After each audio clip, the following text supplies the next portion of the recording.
Ce soir, je veux faire un pas hardi de foi et vous parler de la sainteté. Je sais que vous préférez parler de l'amour de Dieu pour vous, mais je vais vous parler de la sainteté. Oh.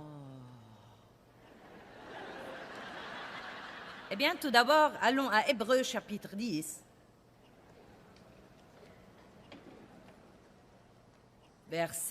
À partir du verset 10. Hébreux 10, 10. C'est par cette volonté de Dieu que nous avons été consacrés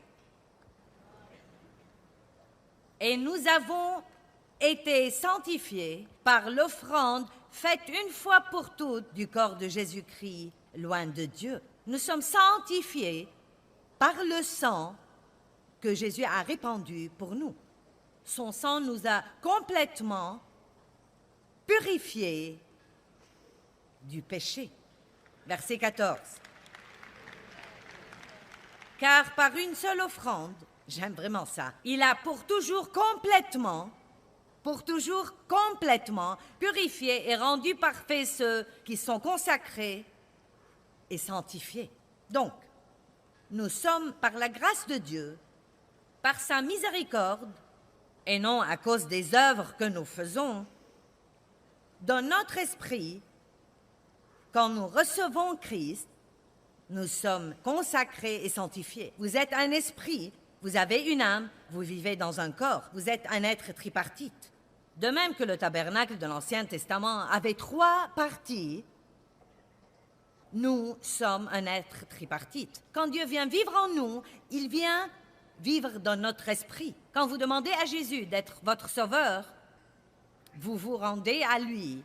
Il vient vivre en vous.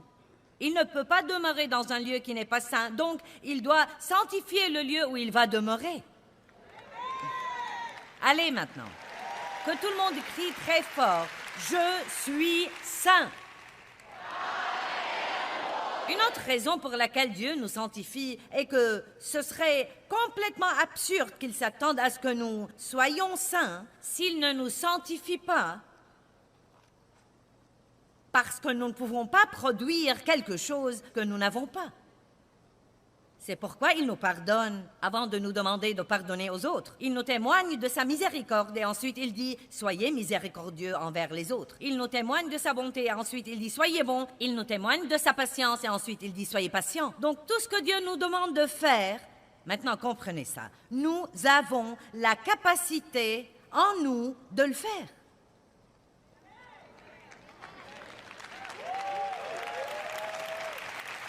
Et si vous n'arrivez jamais à croire ça, vous ne produirez jamais ce fruit dans votre vie. Vous êtes saint. Si vous êtes un enfant de Dieu, vous êtes saint. Vous dites, eh bien non, je ne suis pas saint, je fais toutes sortes de trucs. Nous allons parler de ce que vous faites. Ne vous inquiétez pas, nous en parlerons. Non mais sérieusement. Mais je veux dire que vous ne produirez jamais la sainteté si vous ne croyez pas que vous êtes saint. Et même quand vous faites des erreurs, vous êtes toujours saint. Mais vous ne laissez pas la sainteté de Dieu briller par vous. Nous aurons un enseignement un peu plus profond ce soir. Vous allez donc écouter et prêter attention. Et nous n'allons pas nous soucier de l'heure et nous allons comprendre ça. Amen? Nous allons le comprendre. 1 Pierre, chapitre 1, verset 2. Élu selon la prescience de Dieu le Père, et consacré, et sanctifié, rendu saint, dites « Je suis saint » par l'Esprit pour être obéissant à Jésus-Christ. Je vais m'arrêter ici. Donc, pourquoi Dieu nous sanctifie? Il nous sanctifie pour avoir la capacité d'être obéissant à Jésus-Christ et au Saint-Esprit. À quoi ça sert que quelqu'un dise tout le temps « je suis chrétien » s'il va désobéir à Dieu de façon régulière? Non, mais nous faisons tous des erreurs et nous désobéissons à Dieu. Mais nous devons tracer un trait ce soir entre les choses que nous faisons, avant même d'y penser, les choses que nous faisons parce que nous ne savons pas encore ne pas les faire, et les choses que nous ne faisons même pas un effort pour changer dans notre vie. Et nous menons une vie inconsistante car nous croyons que nous pouvons nous en tirer avec ça.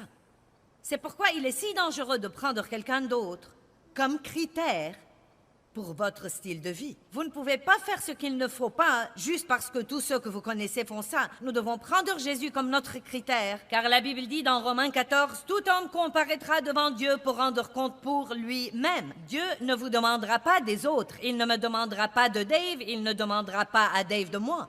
Il ne me demandera que de moi. Amen.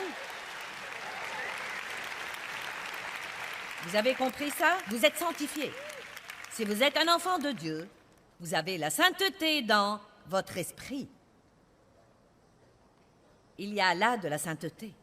Quand Dieu est apparu à Moïse, il lui a dit « ôte tes souliers de tes pieds, car le lieu sur lequel tu te tiens est une terre sainte. » À l'instant où Dieu s'est montré, la sainteté était là. Donc si vous croyez que vous avez reçu Christ, vous devez croire aussi que vous avez reçu tout ce qu'il est et il est saint. Dites-le encore une fois, je suis saint. Eh bien, nous devons apprendre à vivre de l'intérieur vers l'extérieur. Vers l'extérieur. C'est un travail intérieur que Dieu fait. Et ensuite, il envoie le Saint-Esprit pour travailler avec nous, pour le sortir de l'intérieur de nous à l'extérieur de nous où il peut être vu. Eh bien, il est dans mon esprit, mais j'ai un problème dans mon âme. J'ai besoin d'humilité. Mon âme doit être brisée. La femme a dû briser le vase d'albâtre pour pouvoir répandre le doux parfum. Vous dites, eh bien, Joyce, le mot briser m'effraie beaucoup. Eh bien, croyez-moi, Dieu sait nous briser dans tous les bons endroits. Et il sait quand, et il sait comment, et il ne nous fera jamais quelque chose de mal. Mais notre fierté, nos idées charnelles, nos plans, essayer de diriger notre vie, toutes ces choses doivent être brisées. Nous devons nous humilier et dire « Dieu, je veux ce que tu veux quand tu le veux ». Notre fierté doit être brisée à tel point que nous ne nous soucions plus tellement de ce que pensent les autres.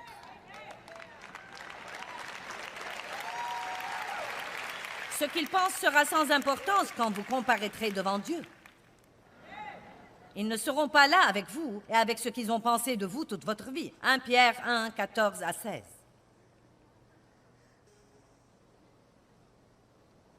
Vivez comme des enfants obéissants à Dieu. Puis-je simplement dire que si tous ceux qui se font appeler chrétiens sortaient dans le monde en étant obéissants à Dieu, nous n'aurions pas le gâchis que nous avons dans notre société aujourd'hui?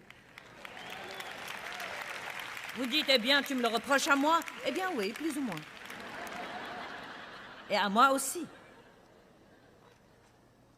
Si tous ceux qui se font appeler chrétiens, tous ceux qui croient vraiment qu'ils le sont, oui, je suis chrétien. Et beaucoup de gens disent ça sans savoir de quoi ils parlent à propos. Oui, je suis chrétien, je vais à l'église. Ça ne me dit rien.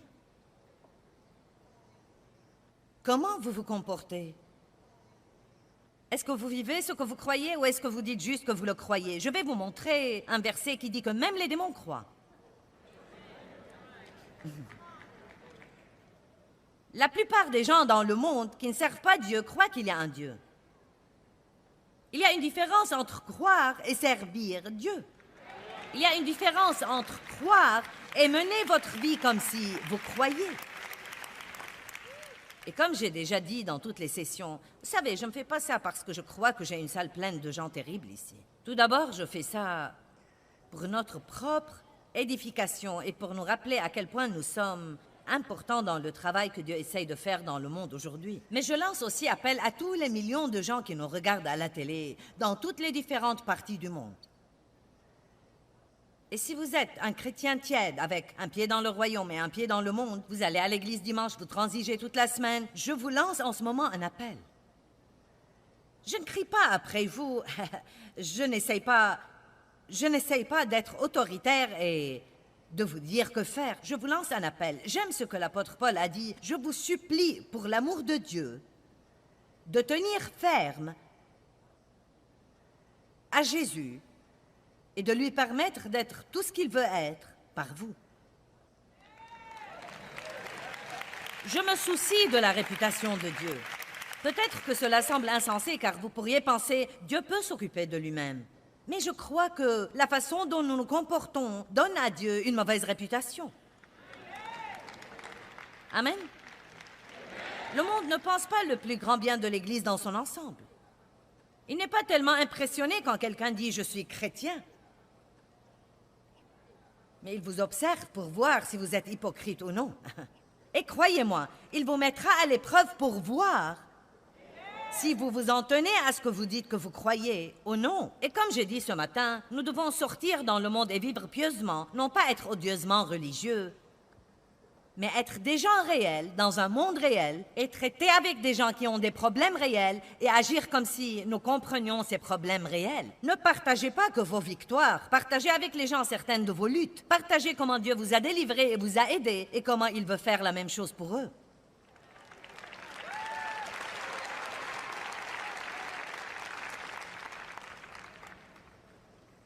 Vivez comme des enfants obéissants à Dieu. Ne vous conformez pas aux mauvaises convoitises qui vous ont dominé dans votre ignorance d'autrefois, quand vous ne saviez pas les critères de l'Évangile. J'aime vraiment ça, les critères de l'Évangile. Mais de même que celui qui vous a appelé est saint, vous aussi devenez saint dans toute votre conduite et votre style de vie. Donc ça se voit là, comme le nez au milieu de la figure. Nous devons avoir une conduite sainte.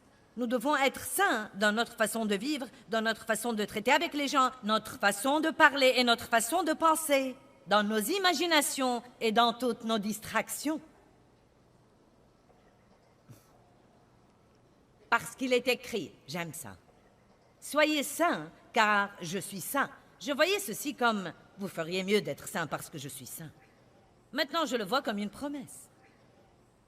C'est une promesse. Soyez saints, car je suis saint et je vis en vous. Je vous ai sanctifié à l'intérieur. Maintenant, si vous coopérez avec moi et si vous laissez le Saint-Esprit travailler en vous, je vous changerai tous les jours de gloire en gloire, en gloire, en gloire, et vous pourrez tous les jours me représenter un peu mieux, et un peu mieux, et un peu mieux, et un peu mieux.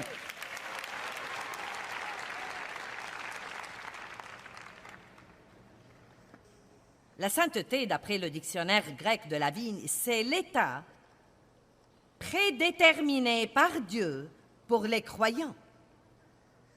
Donc, Dieu a déjà prédéterminé, prédécidé que tous ses enfants doivent être sanctifiés, auxquels il les appelle par sa grâce. Tout est par la grâce, ce n'est rien que nous avons fait. Ce don grand, merveilleux, étonnant de grâce qui nous sanctifie à l'intérieur et nous justifie, nous rend justes comme si nous n'avions jamais péché et nous revêt de la justice de Dieu. Oh, bonté divine, nous prenons un nouveau départ. Vous m'entendez? Nous prenons un nouveau départ. Non, mais quand vous donnez votre vie à Christ, il vous donne tout l'équipement dont vous avez besoin pour grandir et sortir dans le monde et être un merveilleux représentant pour lui. Vous êtes équipés. Puis-je vous dire que vous êtes équipés? Vous avez tout ce qu'il faut. Vous avez besoin de comprendre qui vous êtes en Christ et ce qu'il a vraiment fait pour vous. À quoi ça sert à quelqu'un de prier une prière de salut, d'aller à une église, d'être accablé de 12 nouvelles règles qu'il doit maintenant essayer de suivre,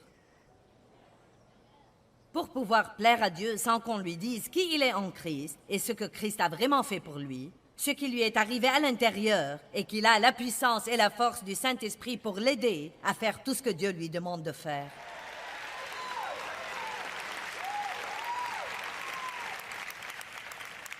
Donc, c'est l'état prédéterminé par Dieu pour les croyants auxquels il les appelle par sa grâce et dans lequel ils commencent leur parcours chrétien et ils le poursuivent en grandissant vers la perfection. Maintenant, je vais vous lire un verset dans Hébreux 12, 14. Nous allons le mettre sur l'écran et le regarder pour que si vous ne comprenez pas ce que je dis ce soir, cela puisse vous effrayer. En fait, je crois que beaucoup de pasteurs évitent ce verset car ils ne savent pas trop qu'en faire. Hébreux 12, 14. Poursuivez la paix avec tous et poursuivez la consécration et la sainteté sans laquelle nul ne verra jamais le Seigneur. Oh. Qu'est-ce que cela veut dire? Je croyais que nous étions sauvés par la grâce. Vous l'êtes.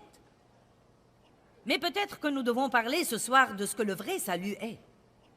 Je vais être franche avec vous et vous dire que ce n'est pas parce que quelqu'un répète la prière du pécheur qu'il est forcément vraiment sincère dans son cœur et qu'il regrette vraiment la façon dont il a vécu et qu'il s'est vraiment repenti de ses péchés et qu'il est prêt à s'en détourner. Si quelqu'un est vraiment régénéré, c'est impossible qu'il ne change jamais.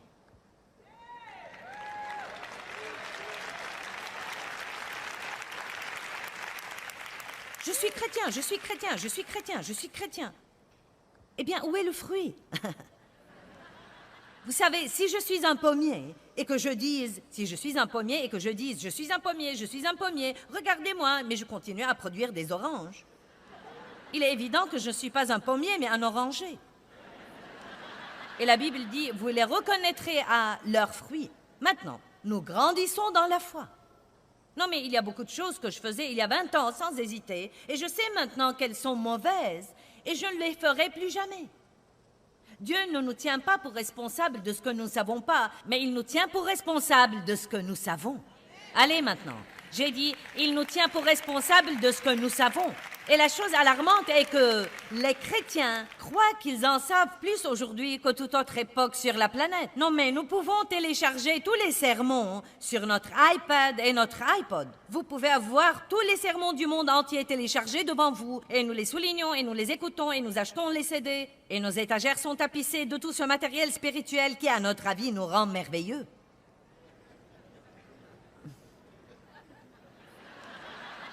Mais l'essentiel est... Que faisons-nous?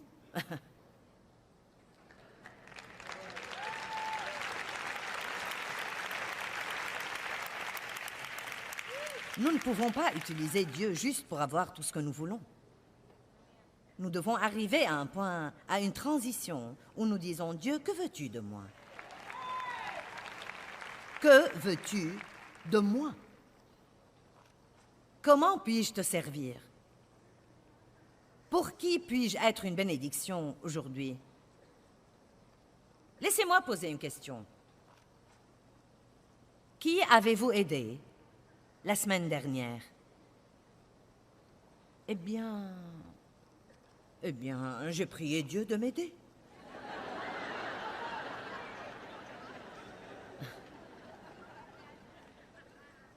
Non, mais nous devons faire un inventaire. Qu'est-ce que je fais? Eh bien, je vais à l'église. Je vais à l'église dimanche matin et dimanche soir, le service du milieu de la semaine, et je suis un placeur. Oh, ce n'est pas ce dont je parle. Je parle de combien de temps vous restez fâché avant de pardonner. Quand quelqu'un vous blesse, combien de temps vous coupez les ponts avec lui avant de lui reparler? Quand j'ai épousé Dave, j'ai arrêté de lui parler pour 3 semaines quand il me fâchait. Je vous dis la vérité. Parce qu'en réalité, je ne savais que dominer. Me mettre en colère, contrôler les autres, les rendre malheureux, jusqu'à faire à mon idée. J'ai fait beaucoup de chemin. Je ne peux plus rester en colère 5 minutes maintenant. Non, mais ça me rend si malheureuse. Ça me fait du mal. Ça me fait de la peine. Et donc, je suis prête à avaler énormément de fierté pour avoir la paix. Il nous dit, poursuivez la paix avec tous. Et c'est dans Hébreux 12, 14. Être prêt à procurer et à maintenir la paix est une grande partie de poursuivre la sainteté. Écoutez-moi un peu. Tout le monde au monde n'est pas facile à vivre.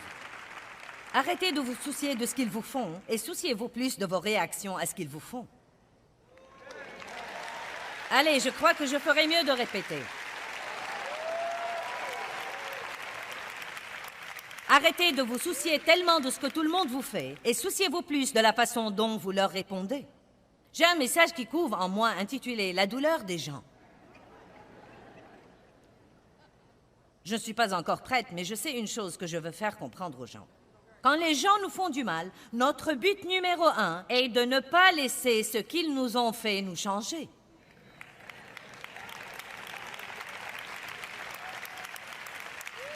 Nous restons les mêmes. Amen? Donc, c'est un état prédéterminé dans lequel Dieu nous met, comme nous commençons notre parcours chrétien, et comme nous le poursuivons, Nous y grandissons maintenant. Hébreux 12, 14 dit « Poursuivez la paix avec tous et la sainteté sans laquelle nul ne verra le Seigneur. » Joyce, est-ce que tu me dis « Je suis sauvé par la grâce » ou « Je ne suis pas sauvé par la grâce » ? Non, mais si je ne mène pas une vie sainte, est-ce que tu dis que je ne verrai pas Dieu? Non, mais j'ai quelques problèmes dans ma vie et quelques esclavages et je n'ai pas encore pu les surmonter. Maintenant, tu mets la crainte en moi. Tu me dis que je ne verrai pas le Seigneur? La clé de tout ce verset est dans le mot « poursuivez ».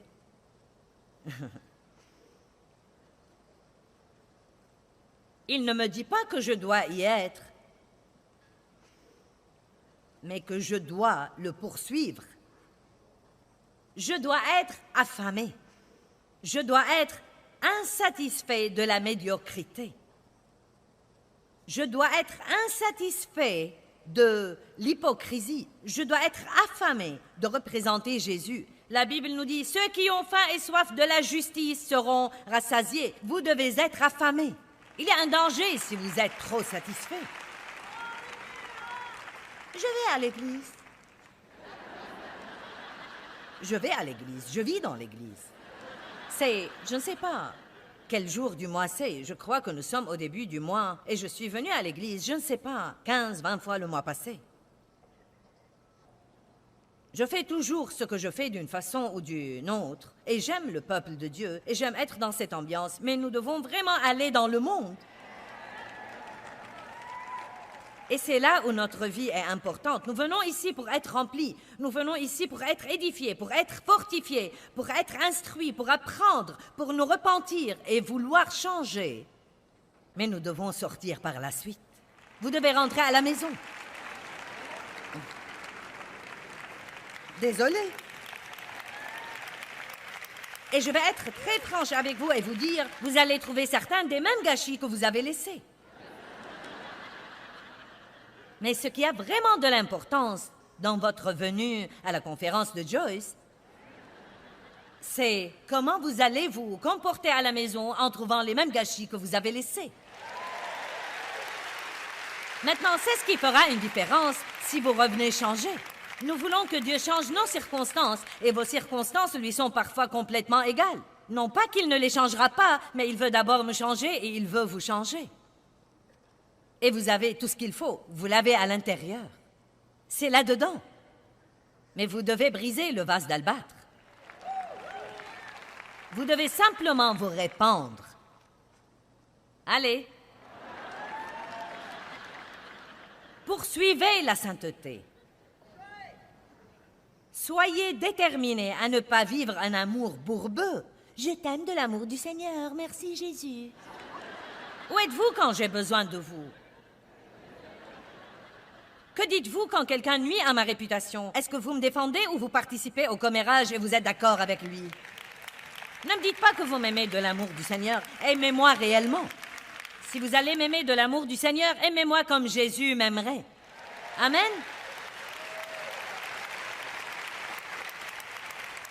La grâce est la chose la plus étonnante. Car c'est par la grâce que vous êtes sauvés, par le moyen de la foi. C'est le don de Dieu et ce n'est point par les œuvres, afin que personne ne se glorifie. La grâce justifie le pécheur, mais elle ne justifie jamais le péché. C'est là où nous nous embrouillons. Oui, Dieu nous pardonne, mais vous ne pouvez pas obtenir le pardon si vous ne regrettez pas votre péché. Et si nous sommes vraiment navrés, assez navrés, nous serons assez navrés pour nous entendre avec Dieu et faire tout ce que nous devons faire pour avoir les changements dont nous avons besoin pour ne pas continuer à vivre comme ça. Nous devons nous lever tous les jours et ne pas donner à Dieu les 20 choses qu'il doit faire pour nous en ce jour pour que nous sourions un peu. Oh Dieu, tu dois changer mon mari. Ça fait longtemps que je suis célibataire et si tu ne me donnes pas un mari, je ne sais pas ce que je vais faire. Et tu sais, tu dois faire ceci et Dieu, tu dois faire cela. Je ne comprends pas où tu es, Dieu. Pourquoi tu ne... Dites à Dieu ce dont vous avez besoin. Il veut écouter vos prières, mais ensuite arrêtez. Et dites, que puis-je faire pour toi aujourd'hui? Comment puis-je être une bénédiction aujourd'hui? Poursuivez la sainteté.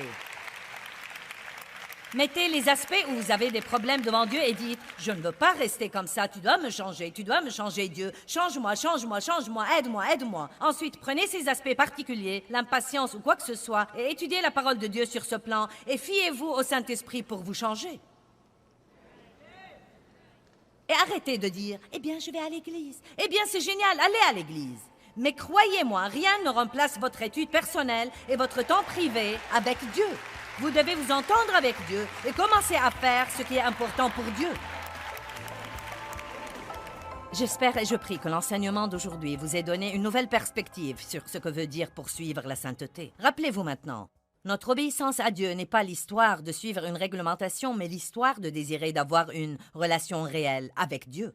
Et plus votre relation avec lui est profonde, plus votre obéissance sera grande.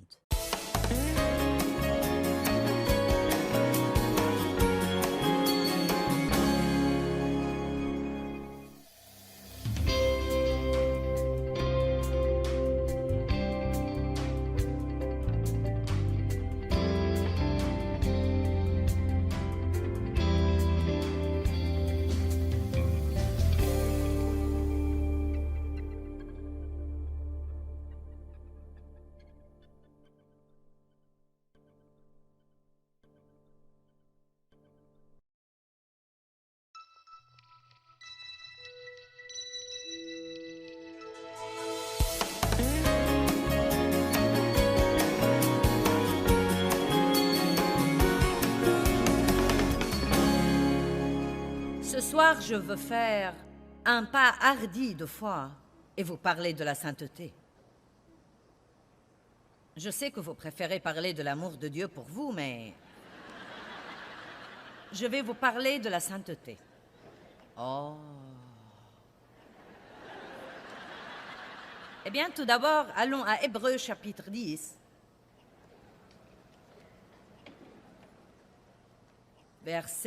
À partir du verset 10. Hébreux 10, 10.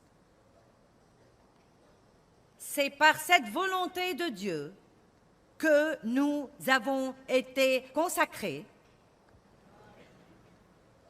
et nous avons été sanctifiés par l'offrande faite une fois pour toutes du corps de Jésus-Christ, loin de Dieu. Nous sommes sanctifiés par le sang que Jésus a répandu pour nous. Son sang nous a complètement purifiés du péché. Verset 14. Car par une seule offrande, j'aime vraiment ça, il a pour toujours complètement purifié et rendu parfaits ceux qui sont consacrés et sanctifiés. Donc, nous sommes par la grâce de Dieu, par sa miséricorde, et non à cause des œuvres que nous faisons, dans notre esprit, quand nous recevons Christ, nous sommes consacrés et sanctifiés. Vous êtes un esprit, vous avez une âme, vous vivez dans un corps, vous êtes un être tripartite. De même que le tabernacle de l'Ancien Testament avait 3 parties, nous sommes un être tripartite. Quand Dieu vient vivre en nous, il vient vivre dans notre esprit. Quand vous demandez à Jésus d'être votre sauveur, vous vous rendez à lui. Il vient vivre en vous. Il ne peut pas demeurer dans un lieu qui n'est pas saint, donc il doit sanctifier le lieu où il va demeurer. Allez maintenant, que tout le monde crie très fort, « Je suis saint ». Une autre raison pour laquelle Dieu nous sanctifie est que ce serait complètement absurde qu'il s'attende à ce que nous soyons saints s'il ne nous sanctifie pas, parce que nous ne pouvons pas produire quelque chose que nous n'avons pas. C'est pourquoi il nous pardonne avant de nous demander de pardonner aux autres. Il nous témoigne de sa miséricorde et ensuite il dit « Soyez miséricordieux envers les autres ». Il nous témoigne de sa bonté et ensuite il dit « Soyez bons ». Il nous témoigne de sa patience et ensuite il dit « Soyez patients ». Donc tout ce que Dieu nous demande de faire, maintenant comprenez ça, nous avons la capacité en nous de le faire.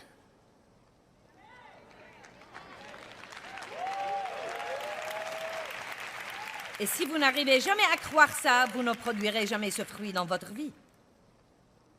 Vous êtes saints. Si vous êtes un enfant de Dieu, vous êtes saint. Vous dites, eh bien non, je ne suis pas saint, je fais toutes sortes de trucs. Nous allons parler de ce que vous faites. Ne vous inquiétez pas, nous en parlerons. Non mais sérieusement. Mais je veux dire que vous ne produirez jamais la sainteté si vous ne croyez pas que vous êtes saint. Et même quand vous faites des erreurs, vous êtes toujours saint. Mais vous ne laissez pas la sainteté de Dieu briller par vous. Nous aurons un enseignement un peu plus profond ce soir. Vous allez donc écouter et prêter attention. Et nous n'allons pas nous soucier de l'heure et nous allons comprendre ça. Amen? Nous allons le comprendre. 1 Pierre, chapitre 1, verset 2.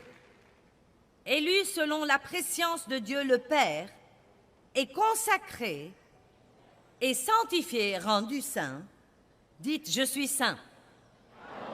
Par l'Esprit, pour être obéissant à Jésus-Christ. Je vais m'arrêter ici. Donc, pourquoi Dieu nous sanctifie? Il nous sanctifie pour avoir la capacité d'être obéissant à Jésus-Christ et au Saint-Esprit. À quoi ça sert que quelqu'un dise tout le temps « je suis chrétien » s'il va désobéir à Dieu de façon régulière? Non, mais nous faisons tous des erreurs et nous désobéissons à Dieu. Mais nous devons tracer un trait ce soir entre les choses que nous faisons, avant même d'y penser, les choses que nous faisons parce que nous ne savons pas encore ne pas les faire, et les choses que nous ne faisons même pas un effort pour changer dans notre vie. Et nous menons une vie inconsistante car nous croyons que nous pouvons nous en tirer avec ça. C'est pourquoi il est si dangereux de prendre quelqu'un d'autre comme critère pour votre style de vie. Vous ne pouvez pas faire ce qu'il ne faut pas juste parce que tous ceux que vous connaissez font ça. Nous devons prendre Jésus comme notre critère, car la Bible dit dans Romains 14, « Tout homme comparaîtra devant Dieu pour rendre compte pour lui-même. » Dieu ne vous demandera pas des autres. Il ne me demandera pas de Dave, il ne demandera pas à Dave de moi. Il ne me demandera que de moi. Amen. Vous avez compris ça? Vous êtes sanctifiés. Si vous êtes un enfant de Dieu, vous avez la sainteté dans votre esprit. Il y a là de la sainteté. Quand Dieu est apparu à Moïse, il lui a dit « ôte tes souliers de tes pieds, car le lieu sur lequel tu te tiens est une terre sainte. » À l'instant où Dieu s'est montré, la sainteté était là. Donc si vous croyez que vous avez reçu Christ, vous devez croire aussi que vous avez reçu tout ce qu'il est et il est saint. Dites-le encore une fois, je suis saint. Eh bien, nous devons apprendre à vivre de l'intérieur vers l'extérieur. Vers l'extérieur. C'est un travail intérieur que Dieu fait. Et ensuite, il envoie le Saint-Esprit pour travailler avec nous, pour le sortir de l'intérieur de nous à l'extérieur de nous où il peut être vu. Eh bien, il est dans mon esprit, mais j'ai un problème dans mon âme. J'ai besoin d'humilité. Mon âme doit être brisée. La femme a dû briser le vase d'albâtre pour pouvoir répandre le doux parfum. Vous dites, eh bien, Joyce, le mot briser m'effraie beaucoup. Eh bien, croyez-moi, Dieu sait nous briser dans tous les bons endroits. Et il sait quand, et il sait comment, et il ne nous fera jamais quelque chose de mal. Mais notre fierté, nos idées charnelles, nos plans, essayer de diriger notre vie, toutes ces choses doivent être brisées. Nous devons nous humilier et dire « Dieu, je veux ce que tu veux quand tu le veux ». Notre fierté doit être brisée à tel point que nous ne nous soucions plus tellement de ce que pensent les autres.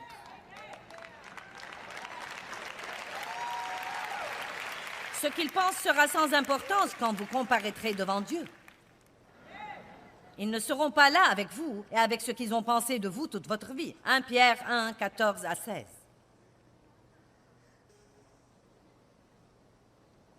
Vivez comme des enfants obéissants à Dieu.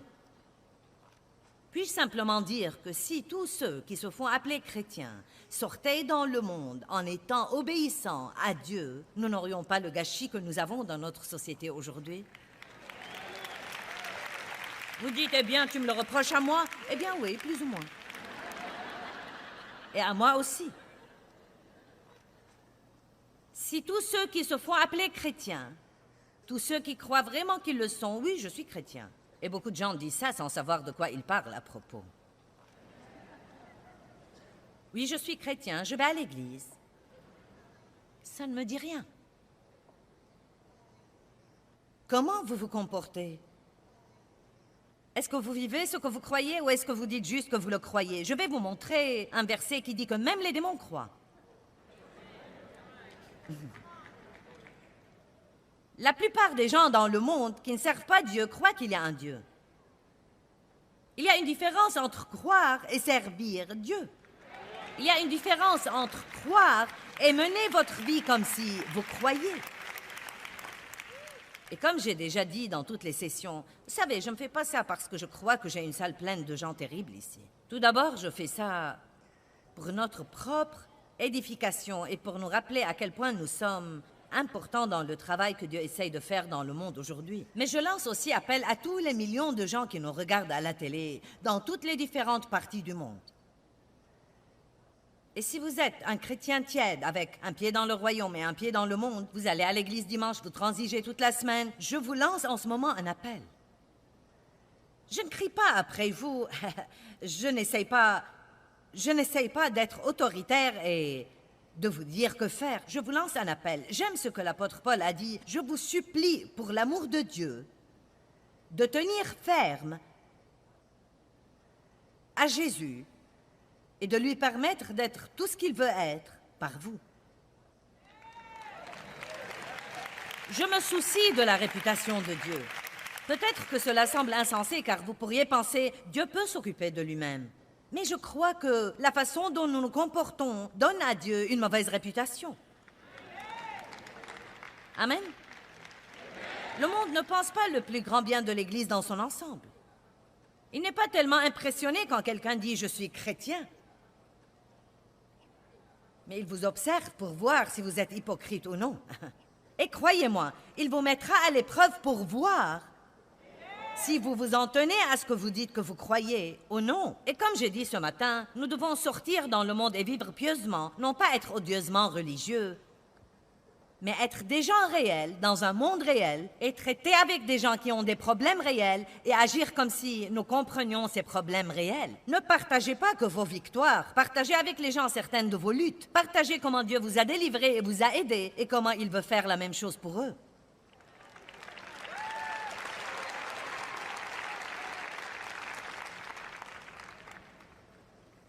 Vivez comme des enfants obéissants à Dieu. Ne vous conformez pas aux mauvaises convoitises qui vous ont dominé dans votre ignorance d'autrefois, quand vous ne saviez pas les critères de l'Évangile. J'aime vraiment ça, les critères de l'Évangile. Mais de même que celui qui vous a appelé est saint, vous aussi devenez saint dans toute votre conduite et votre style de vie. Donc, ça se voit là, comme le nez au milieu de la figure. Nous devons avoir une conduite sainte. Nous devons être saints dans notre façon de vivre, dans notre façon de traiter avec les gens, notre façon de parler et notre façon de penser, dans nos imaginations et dans toutes nos distractions. Parce qu'il est écrit, j'aime ça. Soyez saints, car je suis saint. Je voyais ceci comme, vous feriez mieux d'être saint parce que je suis saint. Maintenant, je le vois comme une promesse. C'est une promesse. Soyez saints, car je suis saint et je vis en vous. Je vous ai sanctifié à l'intérieur. Maintenant, si vous coopérez avec moi et si vous laissez le Saint-Esprit travailler en vous, je vous changerai tous les jours de gloire en gloire, en gloire, en gloire, et vous pourrez tous les jours me représenter un peu mieux, et un peu mieux, et un peu mieux, et un peu mieux.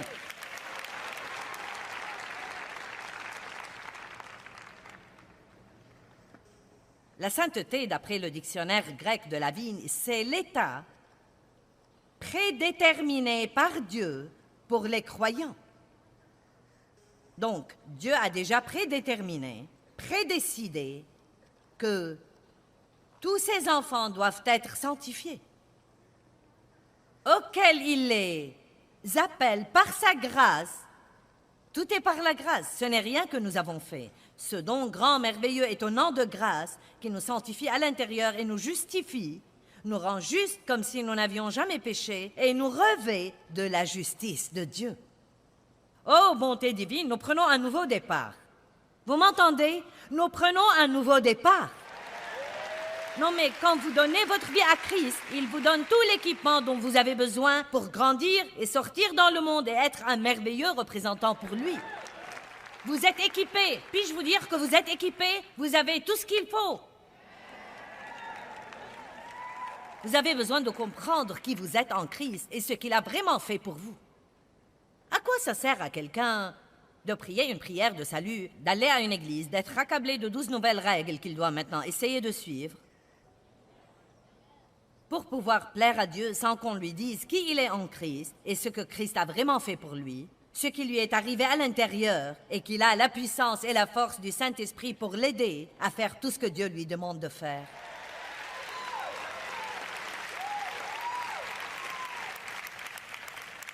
Donc, c'est l'état prédéterminé par Dieu pour les croyants auxquels il les appelle par sa grâce et dans lequel ils commencent leur parcours chrétien et ils le poursuivent en grandissant vers la perfection.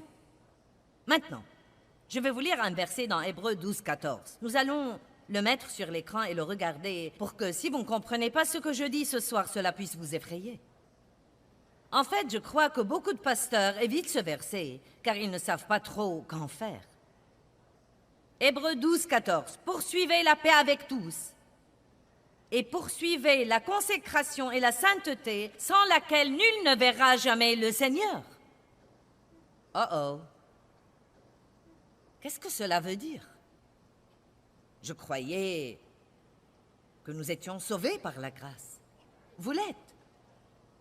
Mais peut-être que nous devons parler ce soir de ce que le vrai salut est. Je vais être franche avec vous et vous dire que ce n'est pas parce que quelqu'un répète la prière du pécheur qu'il est forcément vraiment sincère dans son cœur et qu'il regrette vraiment la façon dont il a vécu et qu'il s'est vraiment repenti de ses péchés et qu'il est prêt à s'en détourner. Si quelqu'un est vraiment régénéré, c'est impossible qu'il ne change jamais.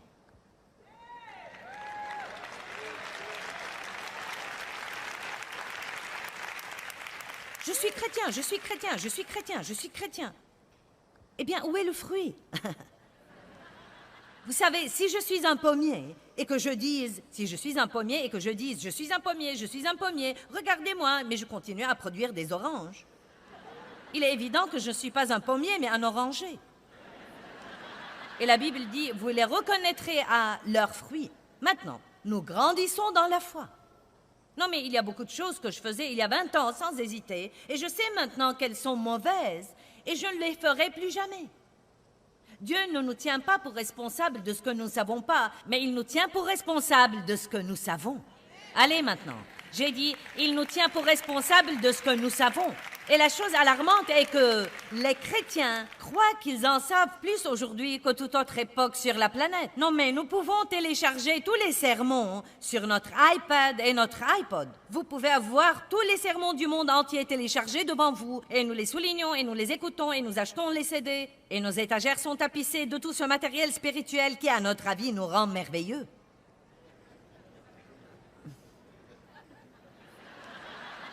Mais l'essentiel est... Que faisons-nous?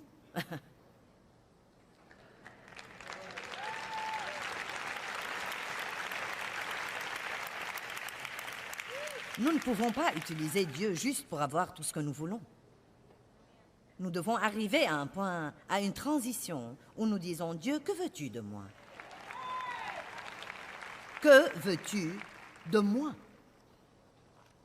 Comment puis-je te servir? Pour qui puis-je être une bénédiction aujourd'hui? Laissez-moi poser une question. Qui avez-vous aidé la semaine dernière? Eh bien, j'ai prié Dieu de m'aider.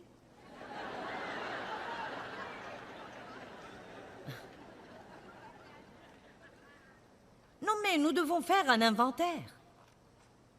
Qu'est-ce que je fais? Eh bien, je vais à l'église. Je vais à l'église dimanche matin et dimanche soir, le service du milieu de la semaine, et je suis un placeur. Oh, ce n'est pas ce dont je parle.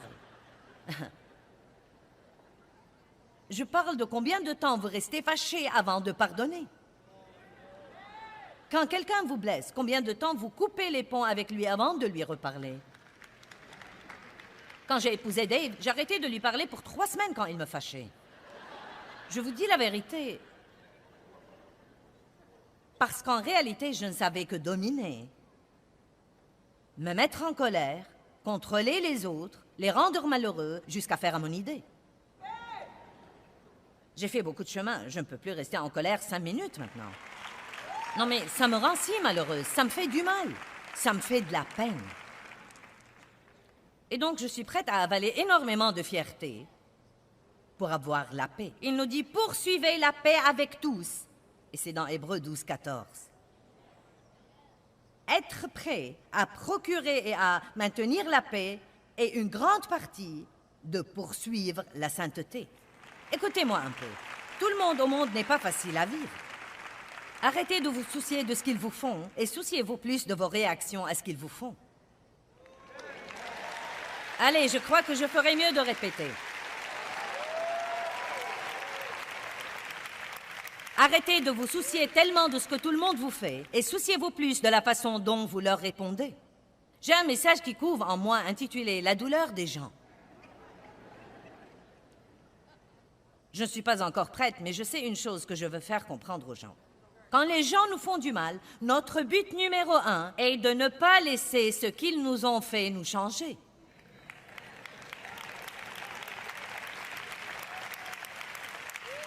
Nous restons les mêmes. Amen? Donc c'est un état prédéterminé dans lequel Dieu nous met, comme nous commençons notre parcours chrétien, et comme nous le poursuivons, nous y grandissons maintenant.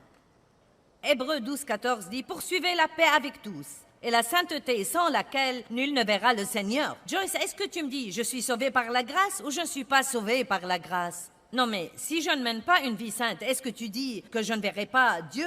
Non, mais j'ai quelques problèmes dans ma vie et quelques esclavages et je n'ai pas encore pu les surmonter. Maintenant, tu mets la crainte en moi. Tu me dis que je ne verrai pas le Seigneur? La clé de tout ce verset est dans le mot « poursuivez ».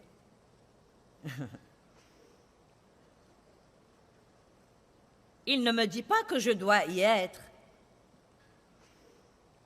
mais que je dois le poursuivre. Je dois être affamé. Je dois être insatisfait de la médiocrité. Je dois être insatisfait de l'hypocrisie. Je dois être affamé de représenter Jésus. La Bible nous dit, ceux qui ont faim et soif de la justice seront rassasiés. Vous devez être affamés. Il y a un danger si vous êtes trop satisfait. Je vais à l'église. Je vais à l'église, je vis dans l'église. Je ne sais pas quel jour du mois c'est. Je crois que nous sommes au début du mois et je suis venue à l'église, je ne sais pas, 15, 20 fois le mois passé. Je fais toujours ce que je fais d'une façon ou d'une autre. Et j'aime le peuple de Dieu et j'aime être dans cette ambiance, mais nous devons vraiment aller dans le monde.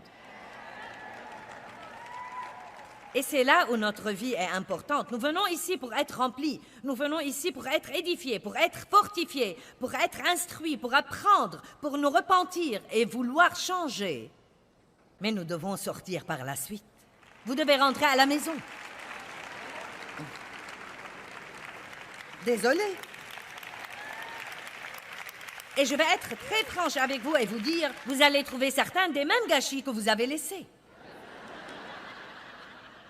Mais ce qui a vraiment de l'importance dans votre venue à la conférence de Joyce, c'est comment vous allez vous comporter à la maison en trouvant les mêmes gâchis que vous avez laissés. Maintenant, c'est ce qui fera une différence si vous revenez changer. Nous voulons que Dieu change nos circonstances et vos circonstances lui sont parfois complètement égales. Non pas qu'il ne les changera pas, mais il veut d'abord me changer et il veut vous changer. Et vous avez tout ce qu'il faut. Vous l'avez à l'intérieur. C'est là-dedans. Mais vous devez briser le vase d'albâtre. Vous devez simplement vous répandre. Allez. Poursuivez la sainteté. Soyez déterminés à ne pas vivre un amour bourbeux. Je t'aime de l'amour du Seigneur. Merci Jésus. Où êtes-vous quand j'ai besoin de vous? Que dites-vous quand quelqu'un nuit à ma réputation? Est-ce que vous me défendez ou vous participez au commérage et vous êtes d'accord avec lui? Ne me dites pas que vous m'aimez de l'amour du Seigneur. Aimez-moi réellement. Si vous allez m'aimer de l'amour du Seigneur, aimez-moi comme Jésus m'aimerait. Amen. La grâce est la chose la plus étonnante. Car c'est par la grâce que vous êtes sauvés, par le moyen de la foi. C'est le don de Dieu et ce n'est point par les œuvres, afin que personne ne se glorifie. La grâce justifie le pécheur, mais elle ne justifie jamais le péché. C'est là où nous nous embrouillons. Oui, Dieu nous pardonne, mais vous ne pouvez pas obtenir le pardon si vous ne regrettez pas votre péché. Et si nous sommes vraiment navrés, assez navrés, nous serons assez navrés pour nous entendre avec Dieu et faire tout ce que nous devons faire pour avoir les changements dont nous avons besoin pour ne pas continuer à vivre comme ça. Nous devons nous lever tous les jours et ne pas donner à Dieu les 20 choses qu'il doit faire pour nous en ce jour pour que nous sourions un peu. Oh Dieu, tu dois changer mon mari. Ça fait longtemps que je suis célibataire et si tu ne me donnes pas un mari, je ne sais pas ce que je vais faire. Et tu sais, tu dois faire ceci et Dieu, tu dois faire cela. Je ne comprends pas où tu es, Dieu. Pourquoi tu ne... Dites à Dieu ce dont vous avez besoin. Il veut écouter vos prières, mais ensuite arrêtez et dites, que puis-je faire pour toi aujourd'hui? Comment puis-je être une bénédiction aujourd'hui? Poursuivez la sainteté. Mettez les aspects où vous avez des problèmes devant Dieu et dites, je ne veux pas rester comme ça, tu dois me changer, Dieu. Change-moi, change-moi, change-moi, aide-moi, aide-moi. Ensuite, prenez ces aspects particuliers, l'impatience ou quoi que ce soit, et étudiez la parole de Dieu sur ce plan, et fiez-vous au Saint-Esprit pour vous changer. Et arrêtez de dire, eh bien, je vais à l'église. Eh bien, c'est génial, allez à l'église. Mais croyez-moi, rien ne remplace votre étude personnelle et votre temps privé avec Dieu. Vous devez vous entendre avec Dieu et commencer à faire ce qui est important pour Dieu. J'espère et je prie que l'enseignement d'aujourd'hui vous ait donné une nouvelle perspective sur ce que veut dire poursuivre la sainteté. Rappelez-vous maintenant, notre obéissance à Dieu n'est pas l'histoire de suivre une réglementation, mais l'histoire de désirer d'avoir une relation réelle avec Dieu. Et plus votre relation avec lui est profonde, plus votre obéissance sera grande.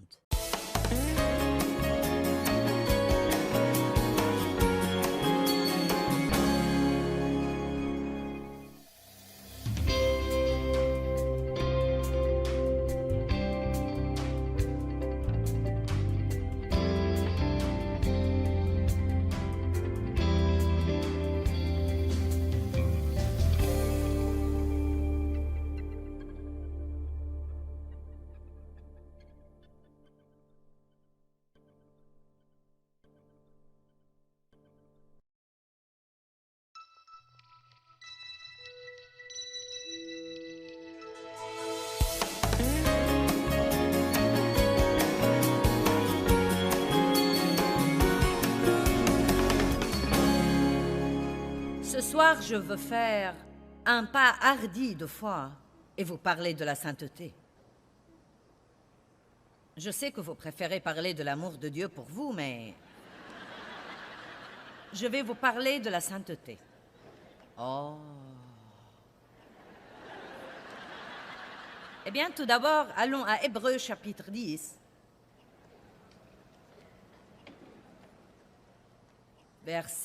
À partir du verset 10. Hébreux 10, 10. C'est par cette volonté de Dieu que nous avons été consacrés et nous avons été sanctifiés par l'offrande faite une fois pour toutes du corps de Jésus-Christ, loin de Dieu. Nous sommes sanctifiés par le sang que Jésus a répandu pour nous. Son sang nous a complètement purifiés du péché. Verset 14. Car par une seule offrande, j'aime vraiment ça, il a pour toujours complètement purifié et rendu parfaits ceux qui sont consacrés et sanctifiés. Donc, nous sommes par la grâce de Dieu, par sa miséricorde, et non à cause des œuvres que nous faisons, dans notre esprit, quand nous recevons Christ, nous sommes consacrés et sanctifiés. Vous êtes un esprit, vous avez une âme, vous vivez dans un corps, vous êtes un être tripartite. De même que le tabernacle de l'Ancien Testament avait 3 parties, nous sommes un être tripartite. Quand Dieu vient vivre en nous, il vient vivre dans notre esprit. Quand vous demandez à Jésus d'être votre sauveur, vous vous rendez à lui. Il vient vivre en vous. Il ne peut pas demeurer dans un lieu qui n'est pas saint, donc il doit sanctifier le lieu où il va demeurer. Allez maintenant, que tout le monde crie très fort, « Je suis saint ». Une autre raison pour laquelle Dieu nous sanctifie est que ce serait complètement absurde qu'il s'attende à ce que nous soyons saints s'il ne nous sanctifie pas, parce que nous ne pouvons pas produire quelque chose que nous n'avons pas. C'est pourquoi il nous pardonne avant de nous demander de pardonner aux autres. Il nous témoigne de sa miséricorde et ensuite il dit « Soyez miséricordieux envers les autres ». Il nous témoigne de sa bonté et ensuite il dit « Soyez bons ». Il nous témoigne de sa patience et ensuite il dit « Soyez patients ». Donc tout ce que Dieu nous demande de faire, maintenant comprenez ça, nous avons la capacité en nous de le faire.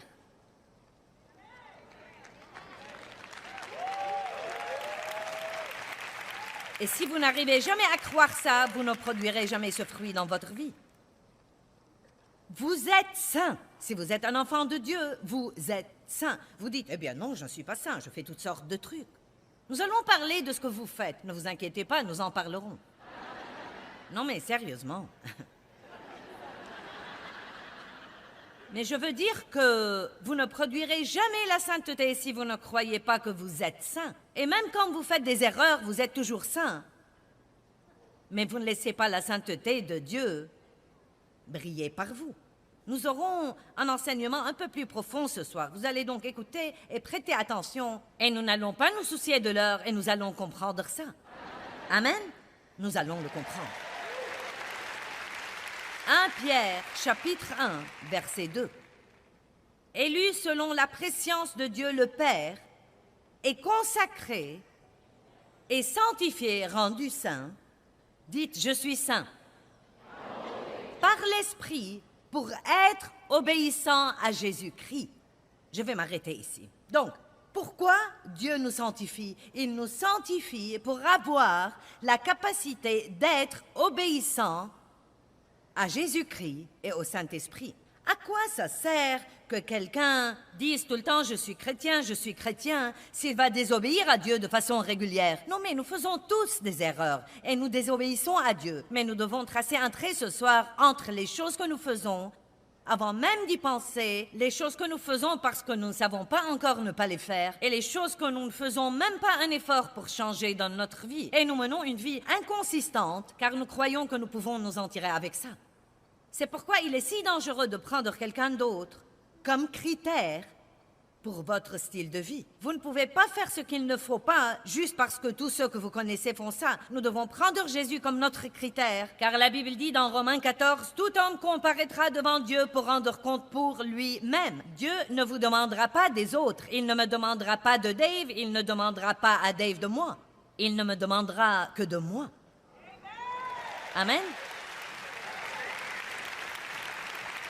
Vous avez compris ça? Vous êtes sanctifiés. Si vous êtes un enfant de Dieu, vous avez la sainteté dans votre esprit. Il y a là de la sainteté. Quand Dieu est apparu à Moïse, il lui a dit « ôte tes souliers de tes pieds, car le lieu sur lequel tu te tiens est une terre sainte. » À l'instant où Dieu s'est montré, la sainteté était là. Donc si vous croyez que vous avez reçu Christ, vous devez croire aussi que vous avez reçu tout ce qu'il est et il est saint. Dites-le encore une fois, je suis saint.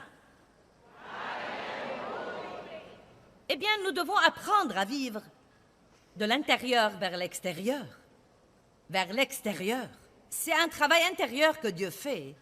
Et ensuite, il envoie le Saint-Esprit pour travailler avec nous, pour le sortir de l'intérieur de nous à l'extérieur de nous où il peut être vu. Eh bien, il est dans mon esprit, mais j'ai un problème dans mon âme.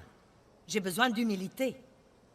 Mon âme doit être brisée. La femme a dû briser le vase d'albâtre pour pouvoir répandre le doux parfum. Vous dites, eh bien, Joyce, le mot briser m'effraie beaucoup. Eh bien, croyez-moi, Dieu sait nous briser dans tous les bons endroits. Et il sait quand, et il sait comment, et il ne nous fera jamais quelque chose